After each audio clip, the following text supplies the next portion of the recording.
अस्सलाम वालेकुम। आज का हमारा टॉपिक है कम्बिनेशन ऑफ रेजिस्टर्स और हम जिस कम्बिनेशन के बारे में पढ़ेंगे वो होगा सीरीज कम्बिनेशन। ये एज अ लॉन्ग भी करना है, एज अ शॉर्ट भी करना है। उसके अंदर जितने भी इंपॉर्टेंट एमसीक्यूज होंगे इंशाल्लाह इस वीडियो में उसको कवर किया जाएगा। अगर आप इस पूरे चैप्टर की या किसी और चैप्टर की भी प्लेलिस्ट लेना चाहते हैं तो अपने इस चैनल को अच्छे से देखें और आपको उसके होम टैब के अंदर ही बहुत सारी प्लेलिस्टें मिल जाएंगी हर एक चैप्टर की। इसके अलावा आप YouTube के सर्च बार पर भी सारी की सारी वीडियोस ले सकते हैं। अपने टॉपिक का नाम और चैनल का नाम लिखकर अगर आप सर्च करते हैं तो स्टार्ट करते हैं अपने लेक्चर को। कम्बिनेशन ऑफ रजिस्टर्स का सीरीज कम्बिनेशन इंशाल्लाह इस वीडियो में कवर करेंगे हम। सीरीज कम्बिनेशन कैसा होता है, तस्वीर आपके सामने है कि ये मेरे पास एक रेजिस्टेंस है, एक ये रेजिस्टेंस है और एक ये रेजिस्टेंस है। आप देख सकते हैं कि मैंने हर एक रेजिस्टेंस को लेफ्ट साइड को दूसरी की राइट साइड से जोड़ दिया, इसकी लेफ्ट साइड को इसकी राइट साइड से जोड़ दिया और देन फाइनली मैंने इसको एक बैटरी के साथ कनेक्ट कर दिया, उसके पॉजिटिव और नेगेटिव टर्मिनल के साथ। तो इस तरह का जो कम्बिनेशन होता है जिसके अंदर करंट एक ही लूप के अंदर फ्लो करता है, जैसे कि पॉजिटिव से निकलेगा करंट होता हुआ दोबारा नेगेटिव पर आ जाएगा। तो करंट के फ्लो करने का सिर्फ एक ही रास्ता है, एक ही पाथ है। तो इस तरह का जो कम्बिनेशन होता है उसे हम कहते हैं सीरीज कम्बिनेशन। तो लिहाजा हम कह सकते हैं कि हमारे ये जो रेजिस्टर्स हैं ये सीरीज कम्बिनेशन के अंदर मौजूद है। अब कैपेसिटर्स के अंदर भी कुछ बातें पढ़ी थी हमने सीरीज कम्बिनेशन वाली, और अब इंशाल्लाह इसके अंदर भी पढ़ेंगे। एक चीज आपने याद रखनी है कि सीरीज कम्बिनेशन के अंदर करंट जो फ्लो कर रहा है वो हर एक कैपेसिटर में सेम करंट फ्लो करेगा, क्योंकि करंट के फ्लो करने का रास्ता ही सेम है, करंट ने जाना ही इस रास्ते से है। लिहाजा करंट जितना इसमें से गुजरेगा उतना इसमें से और उतना ही इसमें से गुजरेगा। तो मैं ये कह सकता हूँ कि सीरीज कम्बिनेशन के अंदर हर एक का जो करंट है वो सेम रहता है। यही बात हमने लिखी कि each resistor has the same current across it, कि हर एक रजिस्टर में से जो करंट गुजरा है वो सेम होता है, एक जैसा होता है। इस चीज को मैं यूं भी लिख सकता हूँ कि जो बैटरी का टोटल करंट है वो किसके बराबर होगा, जितना पहले रजिस्टर में से करंट गुजरा वो बराबर होगा जितना दूसरे रजिस्टर में से करंट गुजरा और जितना तीसरे में से गुजरा। मतलब बैटरी का करंट और हर एक में से गुजरने वाला करंट भी क्या है, इक्वल है, सब में से बराबर करंट गुजरेगा।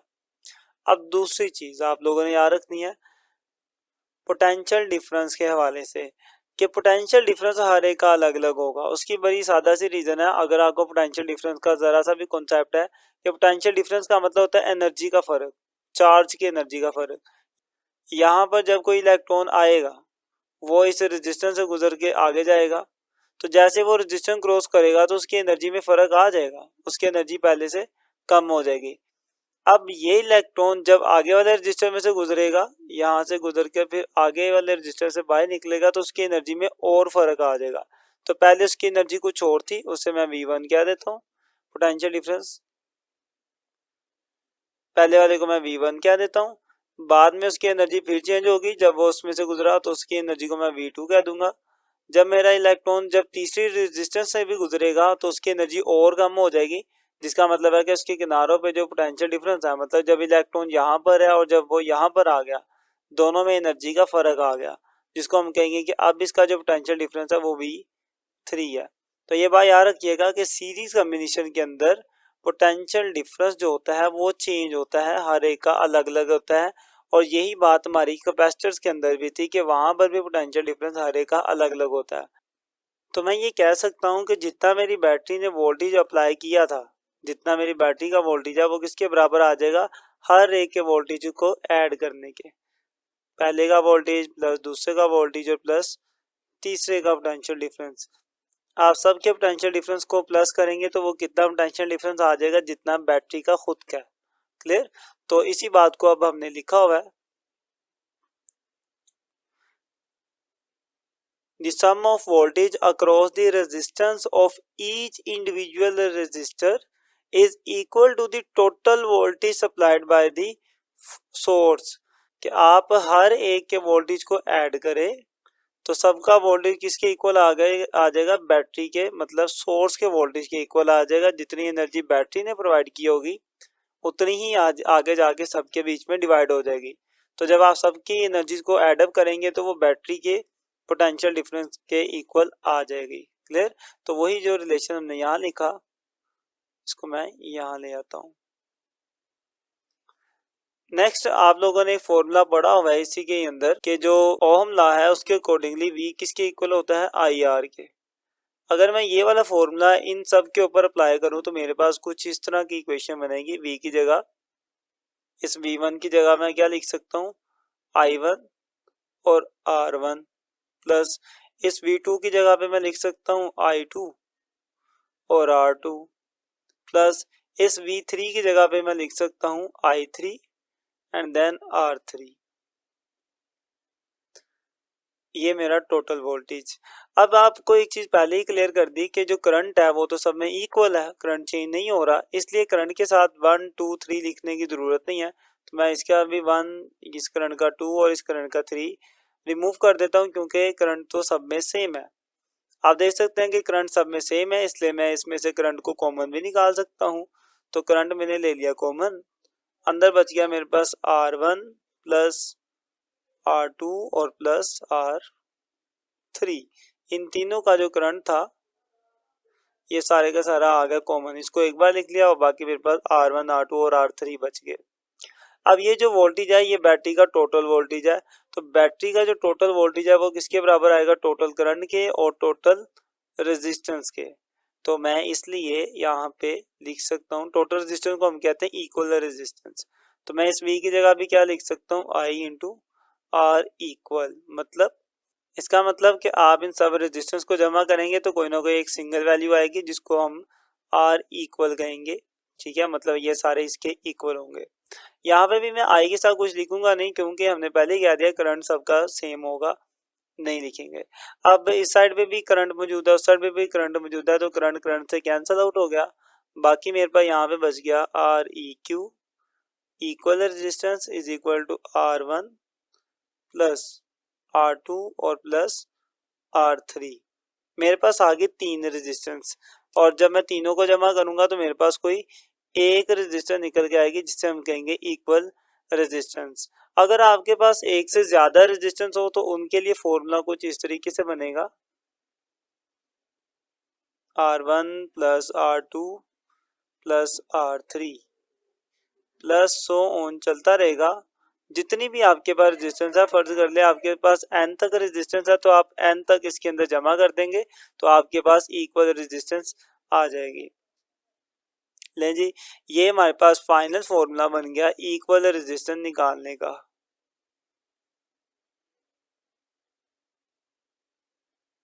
मैं उम्मीद करता हूँ कि आपको ये सारी डेरिवेशन आसान लगी होगी। अब इसके अंदर एक बहुत इंपॉर्टेंट पॉइंट है जिसको समझाने के लिए मैं एक एग्जांपल सोल्व करूंगा और फिर उसके बारे में बात करूंगा। तो एग्जांपल सबसे पहले आपके सामने रखते हैं कि 2 resistors of 6k ohm and 4k ohm are connected in series। मतलब कि आपके पास इस तरीके से कोई दो रेजिस्टेंस है और आपने इनको सीरीज में कनेक्ट कर दिया एक दूसरे के साथ किसी बैटरी के साथ। आगे वो कहता है एक 6 ओहम किया और एक 4 किया, मतलब एक जो पहली रेजिस्टेंस है वो 6k ओहम की है और जो दूसरी रेजिस्टेंस है वो मेरी 4 किलो ओहम की है। Connected in series across 10 volt battery. ये बैटरी जो वोल्टेज है इसके वोल्टेज 10 है, बैटरी 10 वोल्ट की है। मुझे जो फाइंड करना है वो है इक्विवेलेंट रेजिस्टेंस।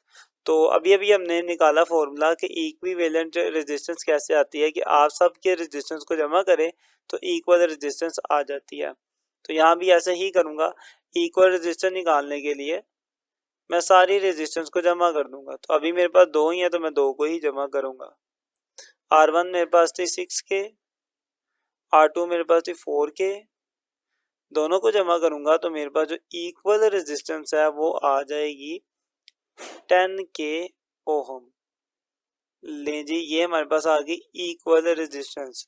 अब यहाँ पे आप गौर कर सकते हैं कि इक्वल रेजिस्टेंस हमारे पास आई 10k, जबकि मेरे पास इंडिविजुअल मतलब जो दी हुई थी एक एक की, पहले की 6k थी और दूसरे की 4k थी। यहाँ से ये बात समझ जाए कि जो इक्वल रेजिस्टेंस होती है ना वो बाकी सारी रेजिस्टेंस से बड़ी होती हैं सीरीज कॉम्बिनेशन के अंदर। यही बात आपको याद रखना है कि सीरीज कॉम्बिनेशन के अंदर इक्वल रेजिस्टेंस बाकी तमाम रेजिस्टेंस से ज्यादा होती हैं, या फिर मैं यूं भी कह सकता हूँ कि वो इंडिविजुअल रेजिस्टेंस से ज्यादा होती है। इंडिविजुअल का मतलब होता है हर एक की अलग अलग रेजिस्टेंस इक्वल रेजिस्टेंस से छोटी होगी, या इसका उल्ट यूं बोल रहे हैं कि इक्वल रेजिस्टेंस हर एक की रेजिस्टेंस से ज्यादा होगी, ये ज्यादा होगी और वो सारी कम होगी। यही बात एमसीक्यू में भी आती हैं, तो इसलिए आपको ये अच्छे से आनी चाहिए।